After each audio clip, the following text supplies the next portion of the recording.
Well, I got the oil pan off the parts 12 valve, and I got that on the 24 valve, and got quite a bit of stuff done. Starting to look like a complete engine, so I still need the turbo. Got the transmission heat exchanger on. Still got to figure out the rest of the plumbing and everything. I still did not get the valve springs or push rods in yet, but that's all I need to do to finish the top end. So today I just got to finish up like the return line for fuel and some kind of nipple thing for regular fuel going in. I still got to do the fuel pump eliminating plate piece. I got to go grab that. Otherwise I could just leave that on there. But I think right now I'm just going to work on getting the transmission separated off my old engine. And just get the engine off to the side for right now.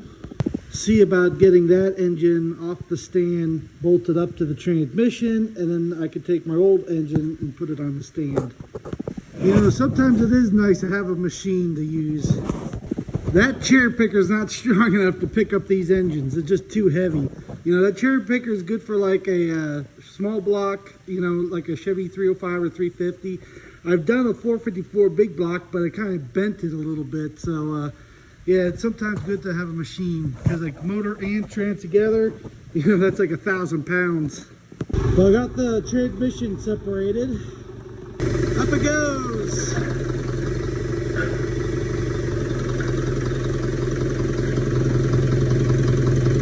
So now I gotta get the flywheel off and also this adapter plate. I know I could use the one that came with the 24 valve or the one that came with that 12 valve, but I wanted to keep using my original bell housing and starter since I already have the wires and pigtails and everything ready to go.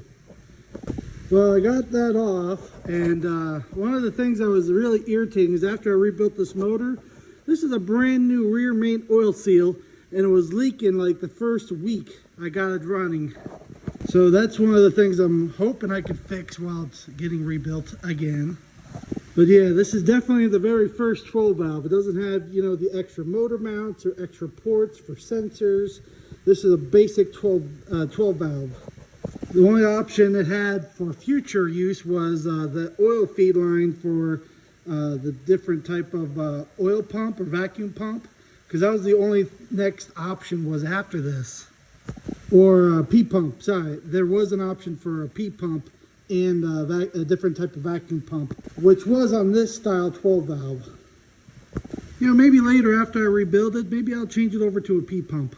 I got pretty much everything I need now. Like I can order, like fix that timing cover, and I'll have that. And I have the injector lines over there for this. Also the intake horn and stuff. So really all I need is the P pump itself and the gear that goes on the P pump. So I'm going to get this out of the way for now. Instead of putting it over here, I'm just going to put it in my other shop. It's my shop where I make the homemade diesel fuel. So I'll just put it in here for now. Well, that'll be good for right now. Now I'm trying to think, do I want to take that engine off that stand and put the transmission onto it? Or wait until I can finish doing the valves and valve springs and push rods, because that's pretty much all I'm waiting on is like the turbo and push rods and springs. But I think that's it for now until I get the rest of the parts in. The turbo should be in tomorrow. The valve springs and push rods should be in on like I think Thursday. Yeah, I think once I get the valve springs and turbo done, then I'll put it up to the transmission. And I don't know when the injector lines are going to be in. I think they'll be in on Saturday. And then the other parts like the transmission downshift cable and quite a few things are still on the way.